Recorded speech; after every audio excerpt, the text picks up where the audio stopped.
figured in environmental circles in Seattle and the Salish Sea. I could not count the number of conferences and organizations that he has been a part of or headed up. But for the past years, I'm not sure, 20 years at Langley Kings? Oh, only 7 years at Langley Kings.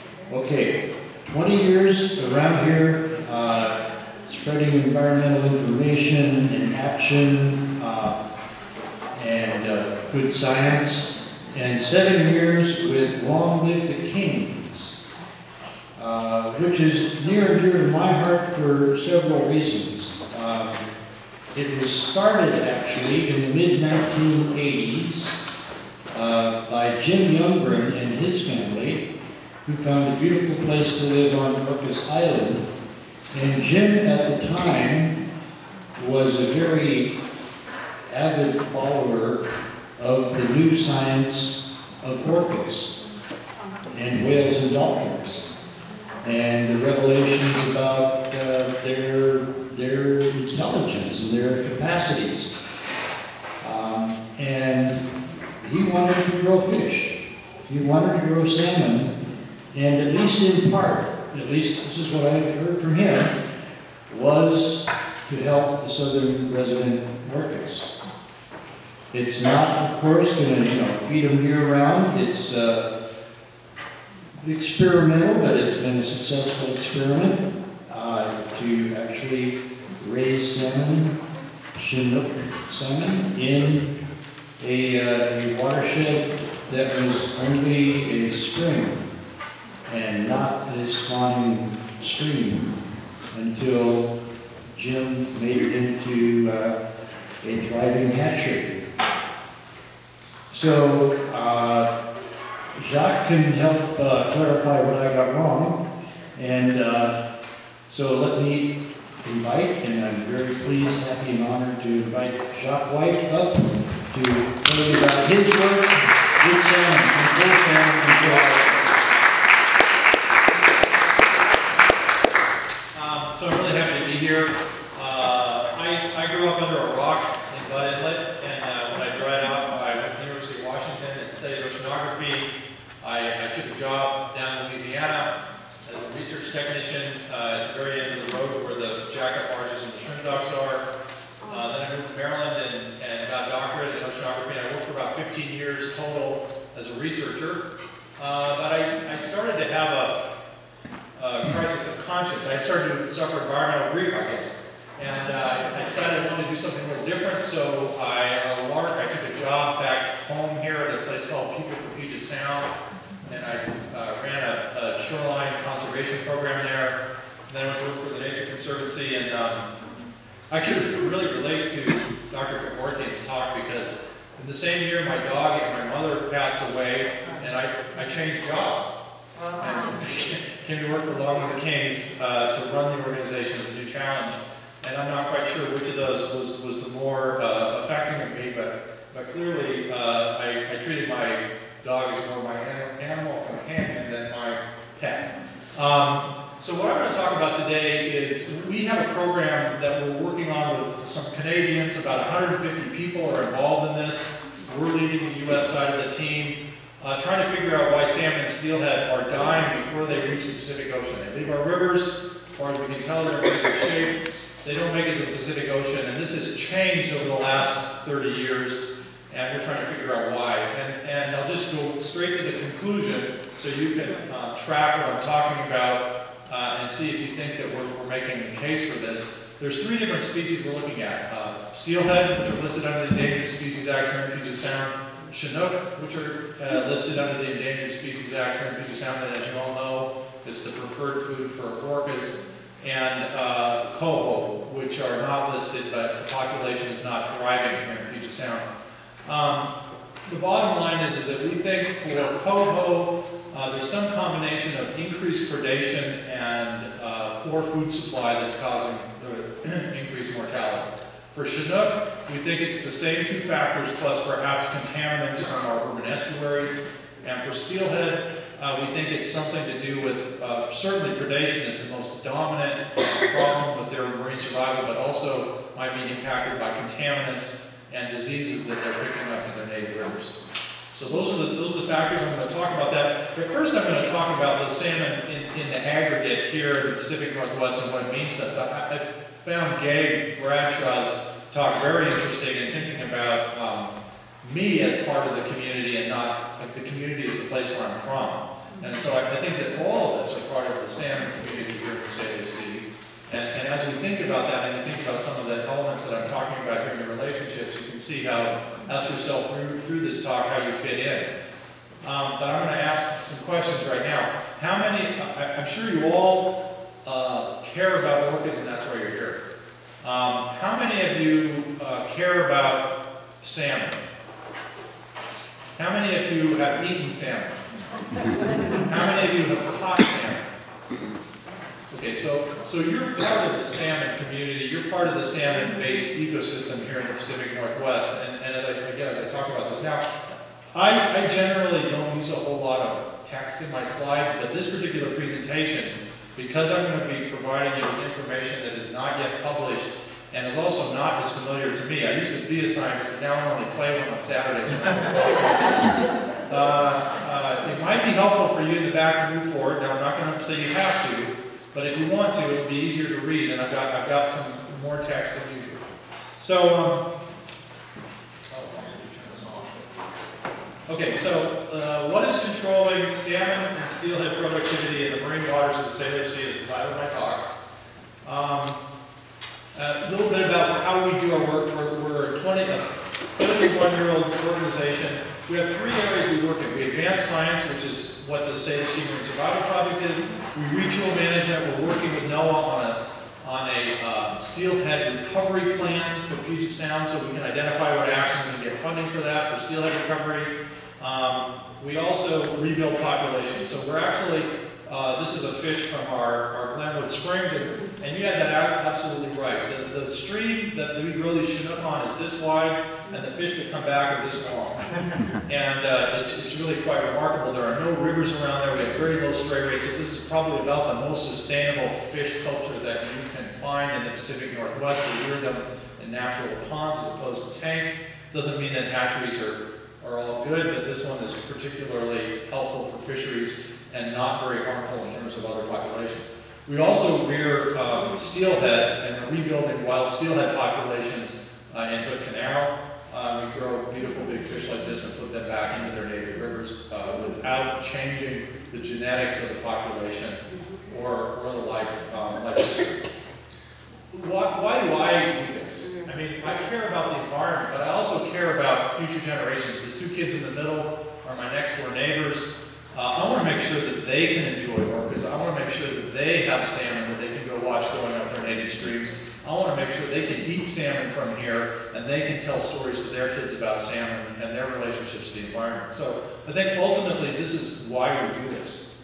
Some context about salmon here. There are 11 different species of salmon in the Pacific Northwest. Everything from the tiny Pacific mountain whitefish to the mighty Chinook. These are steelhead up here, and these are coho. So these are the other species that I'll be talking about today. Something about the salmon life history. I'm sure almost everybody in this room knows that salmon spawn in the freshwater, and then they live in the freshwater for a while, and then they go to sea and they come back. And most salmon species die when they reproduce in the freshwater, but steelhead and some of the other trout species actually can spawn and go back to sea and come back multiple times. Steelhead, of all the salmon, steelhead have the most complicated life history. They can stay in fresh water and become a rainbow trout and never go to sea. They can go out into sea for a few weeks or a few months and come back into the freshwater environment like a coastal cutthroat, or they can go out to sea, stay at sea for up to 5 years and return as a great big fish, great big silver fish. So they have a very complicated life history. They can spawn with little tiny rainbow trout. They'll actually sneak into a spawning bed when there's a big steelhead, a couple of big steelhead males, a big steelhead female, eat a couple of eggs, fertilize them, and you win twice. Chinook are the second most complicated. Chinook have 14 different life histories. Some of them stay in the river and live for a year, more like a coho. Some of them go right to sea as little tiny fry. And so there are a number of life histories that have adapted to different conditions in the marine and the freshwater environment. And these different life histories allow them to succeed. One of the things that we have done over time to our Chinook populations is narrow that diversity. And I'll talk a little bit about that, and that'll come up later as having impact. So what does salmon need? I think we all know that salmon need healthy rivers, and there are a number, they need different kinds of habitats in river, places to spawn, places to rear, places to rest when they're migrating up or out of the river. But generally, they need cold water, they need clean water. Generally, we understand that because we can see the salmon when they're in the river. But they also need healthy estuaries, particularly trout and Chinook. They need healthy nearshore environments with seagrass beds, kelp beds, invertebrates for them to eat, and they also need a healthy ocean. Chinook can spend up to 3/4 of their life in the open ocean. So a really large June hog Chinook will have reared in the Pacific Ocean for up to 5, maybe 7 years before it returns back to its native river. So that's a long time. And while it all looks the same to us from up here, there are very different habitats and very different conditions. And the Chinook that rear in the ocean, and any other salmon species, identify particular areas of the North Pacific, maybe at different times of the year, and they migrate to those areas, and they're focused in those areas because that's where their food is. And that's how southern resident killer whales can find them, because they're not spread out homogeneously throughout the ocean. They're very targeted on ocean fronts and places where you've got upwelling and where there's lots of food. So it isn't a mystery, but we need to understand those and what we're doing to those environments as we change the environment ourselves. So why are salmon important? Well, recently passed away, Billy Frank was a tribal leader, both here in the Pacific Northwest for fisheries rights and internationally for Aboriginal rights for people. He identified that this is an ecosystem and a community of which we are a part, and in order for us to have healthy salmon, in order for us all to be healthy, we have to have an environment that can maintain healthy salmon populations. I think this is something that we're all familiar about and why we're here. Chinook salmon are the primary food resource for our southern resident killer whales. And Long Live the Kings has a dual mission. We're focused on recovering wild salmon and steelhead and supporting sustainable fishing. And I think from day one, Howard alluded to this, we consider this to be sustainable fishing. Yes, yes. Salmon also support our terrestrial ecosystems. Large animals like bears, eagles, but also insects salmon is a really important food source for insects in our watersheds. And I think maybe many of you are also aware that much of the large trees or the vegetation that are in our Pacific coastal forests have a tremendous amount of their nitrogen that's derived from the ocean that is brought back by salmon. A 50-pound Chinook carcass that comes up and lands in the watershed and is then fed upon and distributed by animals, insects, and birds around the watershed becomes a great nutrient source for these. And you can see in a place like the Elwha River, way up in the watershed, enormous trees that are growing right by the river that have been fed by those giant Chinook that return and other species of salmon that get up in the face. Salmon have been a cultural and important food item for native peoples here for generations. In fact, salmon was such an important resource to them when they negotiated with the U.S. for status as sovereign nations. They didn't care about the land, but they cared about having access to hunt and gather and fish in their usual and accustomed areas, and that is a key foundation of the relationship between our government and the native governments. There are something like 26 treaty tribes that have fishing rights in Washington State. 20 of those are in Western Washington. Recreational fishing has a long history. This is a 16th century Dutch woodcut. In the Pacific Northwest here, we have had people come from far away to fish and to use this resource. This is, in case you don't know, this is Warren Jackson, the former basketball player for the Seattle Storm, out fishing in Puget Sound. There is a huge economy that is built around recreational fishing. And so as we try to protect salmon as a resource for southern western killer whales, we're also trying to protect it as a resource for people in the environment in the region, and also some of the economic, it's a big economic driver. Commercial fishing also has a long history, at least in Western culture. This is by the same artist, that this is showing commercial fishing in Europe. Currently, the only commercial fishing that goes on at any scale in Puget Sound is executed by the tribes on sockeye returning to the Fraser River in Canada, and some commercial fishermen fishing largely on hatchery-reared chum salmon in the Hood Canal. Pretty much all, and there's some, I think, gill netting on chum salmon that are returning to central Puget Sound. Pretty much all other commercial fisheries in the marine waters of Puget Sound have been eliminated because of loss of the resource, and most tribal fishing occurs in their native rivers. But on the coast, even though this is not a big part of the economy for the state as a whole, for places like Owako or Forks or La Push or Nia Bay, commercial fishing is a critical part of those local communities, and it employs a large percentage of the people and provides a large percentage of the income in those areas. So it's something that, as we think about providing resources for salmon, we also need to think about maintaining abundant salmon resources to support these fisheries. But now, most of the fish that we eat in Puget Sound comes from wild Alaska, not wild Puget Sound. There just isn't the abundance anymore to support that kind of resource for us or for the resident killer whales. Another interesting thing that has changed over time is the shift of overall salmon production to supply food needs of human populations from wild-caught salmon to farm-raised salmon.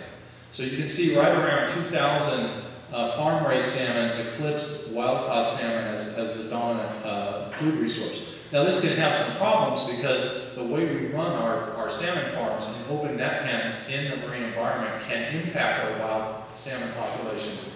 And they certainly don't provide a resource for killer whales because they go straight from the pen to the market, and they're not in the environment to share it with other animals. So salmon, you know, in where I live in West Seattle and I work in downtown Seattle, it's almost more of a cultural echo.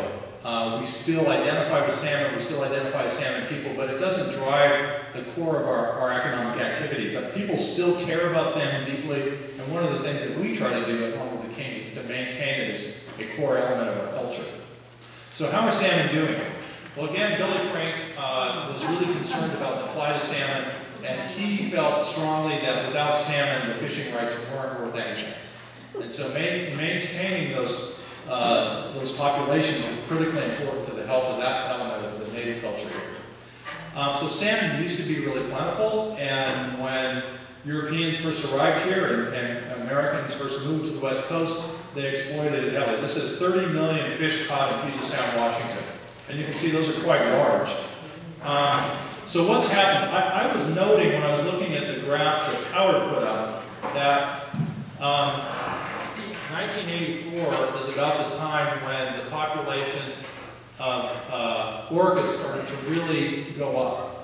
And I think the period from about 1984 to the early 1990s was the most rapid growth rate that we had of orcas. And you can see that the harvest at that time was really quite high. And salmon were really quite abundant. So this is the total abundance. I'm sorry, this isn't harvest, this is the total abundance. So when these Chinook salmon populations in the Salish Sea combined for Puget Sound and the Strait of Georgia were very high, that's the time that coincided with the highest growth rates of our southern resident killer whales. When you look at where we are now, you know, we're at least half of the numbers of salmon returning to our rivers to spawn. So there's been a steady decline. When you look at harvest for that same period of time, you can see that fisheries managers really dialed back on harvest over the period of time that those salmon populations were declining. To the point where when Chinook were listed in 1999, harvest rates were 1/3 of what they were in 1984.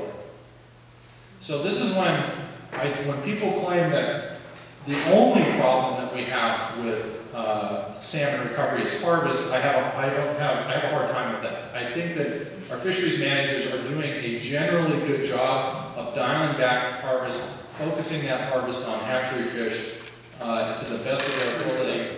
So that if you look at if you take the harvest out of that and look at just the escapement, even though we've dialed harvest back by 3 times, we're not getting, or by a factor of 70%, we're not getting the kinds of returns or response in returns that we would hope. So that's just one factor to consider.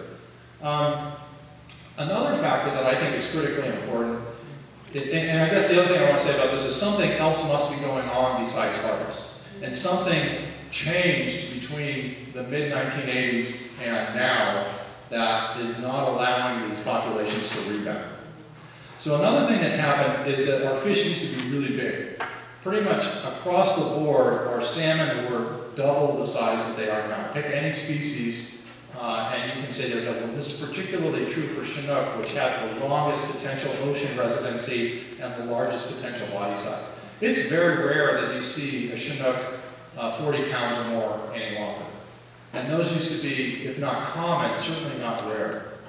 And so one of the things that has happened during the same period of time is that the numbers of early returning Chinook used to be about half the population in the mid-1970s, and now today they're only about 10%. So we have really flipped the diversity in our population from a mix of early returning and late returning fish to almost all late returning fish.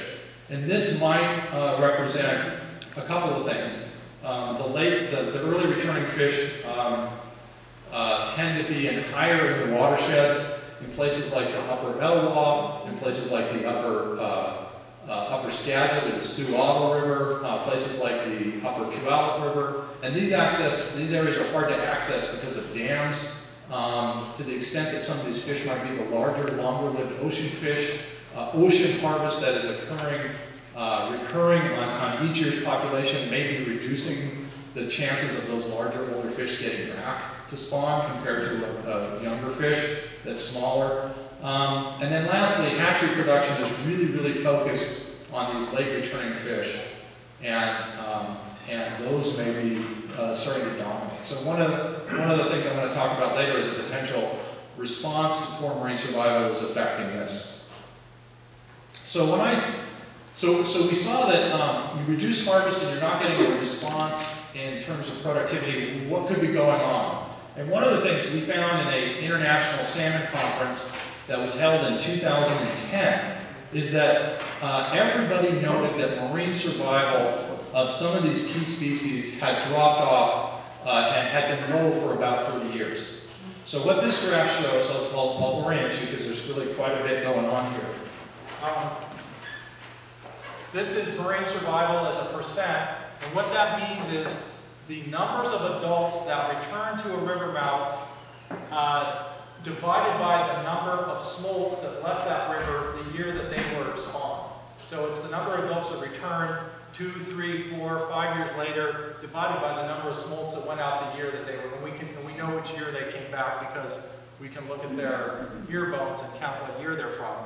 And along the x-axis, this starts in 1974 and ends in 2010. So what you have is percent marine survival. The blue line is Puget Sound. The red line is the Strait of Georgia, and the green lines are combined all coastal rivers, including the Columbia. So what you can see is that for Chinook, Coho, and Steelhead in Puget Sound and the Strait of Georgia, somewhere around the mid to late 1980s to the early 1990s, marine survival fell off and never recovered. What you can see for the ocean rivers is that it went up and down, probably fluctuating with ocean conditions and the amount of food in the ocean based on the immediate climate. But there was no real trend except for Steelhead, which went down but then recovered to some degree.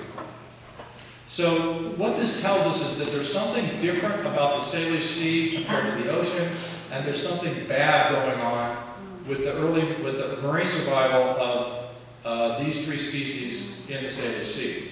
So this seemed to be a problem, and we said Langley the Kings has had some expertise in putting together large technical efforts to look at how hatcheries are run and to try to reform those to be more compatible with wild fish recovery. So we took that facilitation expertise and we tried to put together a team in the U.S. to address this issue. It turns out that our friends at the Pacific Salmon Foundation in Canada had already done the same thing. They recognized this as a problem. They put together a proposal. They couldn't get it funded.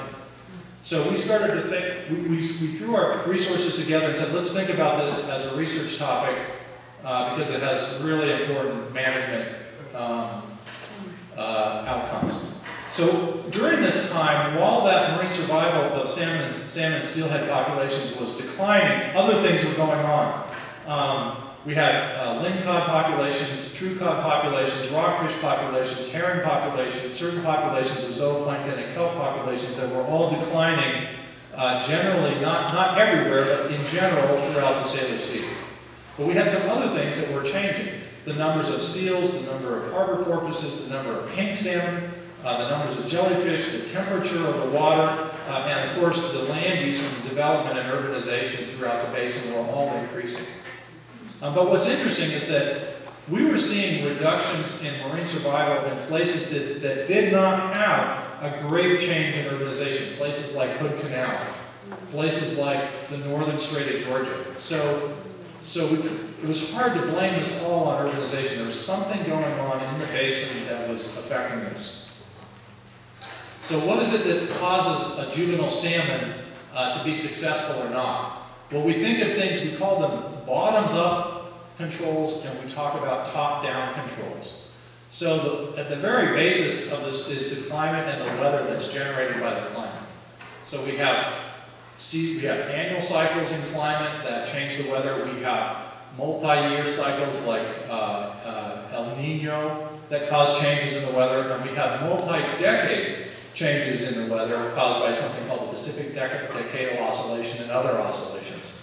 So those control the growth of phytoplankton, which is the base of the food web, and that feeds small invertebrates that are food for juvenile salmon and juvenile fish, like herring. But there's also things that can basically kill the fish outright, that we call those top-down controls. Disease is one of those, toxic chemicals is another one, and of course predators. So if we figured if we were going to evaluate the marine survival of all these species, we had to take all of these things into consideration. And it makes for quite a complicated picture. So let's look at some of the factors that we saw before we started the study. So I love this graph. This is at a place called Race Rocks, which is on the southeast corner of Vancouver Island. And this shows the temperature record from 1920 to 2012 every month in the surface water. And what you see here is a pattern of shifting between colder and warmer surface water temperature. And you can see that it looks like, in the 30s to 40s, it was a little bit hot. From the 40s to the 60s, it was generally cooler. And then there's a little burst of hot weather. And then from what we now think of in our management memory as the good old days, from about 1965 until about 1985, it was generally cold. And then something happened where it looks like somebody flipped a switch, and from about 1985 until now, it's been hotter than the previous 40 or 50 years. So this is it, right? And that controls what kind of food we're going to see for the juvenile salmon. Turns out Chinook really like crab larvae, at least now. But there's other things going on. So this shows contaminants in Chinook, some of all what we call persistent organic toxins. And you can see that for the Snohomish, the Green River, and the Puyallup, the big urbanized Seattle, Everett, Tacoma estuaries, we see elevated contaminants. So that could also be a factor, at least for those populations. Diseases, we hear about potential problems of swimming by salmon farms and salmon picking up sea lice. Are there other diseases that might be introduced from farmed salmon in the marine environment, or other diseases that are coming in that are changing their virulence because of changes in temperature in the environment? We don't know. What about, I mentioned hatchery practices. Is there something we're doing with our hatcheries that is making juvenile fish in the marine environment survive less well? Nearshore habitat changes. I mean, we certainly think something like 1/3 of the Puget Sound shoreline is armored in some form or another. Is that having an impact on the food available to them? And then predators. These populations have changed significantly over time. So, looking at all these issues, we decided to try to put together a joint U.S.-Canada research program we're calling the Salish Sea Marine Survival Project. And it's, as I mentioned, it's a Salish Sea-wide anomaly. So this is occurring in the northern end of the Straits of Georgia, near Johnstone Strait. It's occurring in Olympia and down in Belfair and Hood Canal, all the way in between. So this just kind of gives you the scope of the project. We have over 150 researchers. There's over 60 partners. We said we would raise $20 million in new resources to match existing funds and resources on the ground to do this work. We said we're going to take a 5-year cut at this to see what we can figure out in that period of time. It's in 2 countries, and there's one question, and that's what's happening to these fish. So this is our NASCAR slide. But you can see we have really broad representation, everything from local governments to universities to state, federal, and tribal agencies, U.S. and Canada. Really very, very good cooperation. And you know, it's funny, I was just going through I have to check all the checks that we sign off as the director of our organization, and I saw one time that we had written a check for $163,000 to NOAA, and I take that with me when I talk to my congressman and say, see, we're helping you guys get the project. So what do? We're like the hustlers. So we put the technical team together, we convene those groups to decide what the research plan is going to be. We handle the money, much of the money comes through us, and then we give it to the researchers. We check to make sure they're doing what they said they're doing. We kick them in the butt. We will be synthesizing this information, and then we go around and talk about it like I am today to try to make sure that people understand what's going on and what kinds of things we have to do. I should say, our partner is the Pacific Salmon Foundation. They're actually much larger and better organization in Canada than we are, but we're really happy to be working with them.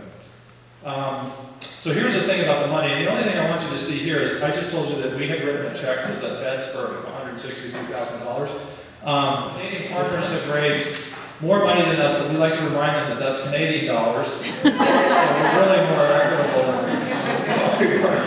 And we're working hard. So we're right in the middle of our 3rd year of 4 years of research. We're right at the beginning, really, of the field season of our 3rd year of research. And so we will be in the water in 17 and 18, and then we'll be riding between 18 and 19 and trying to write this up. So this is just numbers of studies completed. We're only promising 15 manuscripts. I'm sure more will come out, but that's all we would take credit for trying to drive out the door. Scientists are notoriously slow to publish, some of them. Some of them we already have 5 papers out, though, and that's only after 2.5 years of research. So again, I talked about bottom-up, the framework for the research. We're looking at what is controlling the food resources and the food abundance for them, and is that important? And then looking at some top-down factors, and then to put it all together, we've hired some modelers to take this information and synthesize this and try to tell us how much of what factor is important. What part of the community? Now this is where, if you're taping this, everything that comes after here is most of what comes after this is not published, so I'd ask you not to disseminate this. And this, I was asked by the project manager to put this ominous looking slide in here. Also means that I've never talked about it before. So highlights.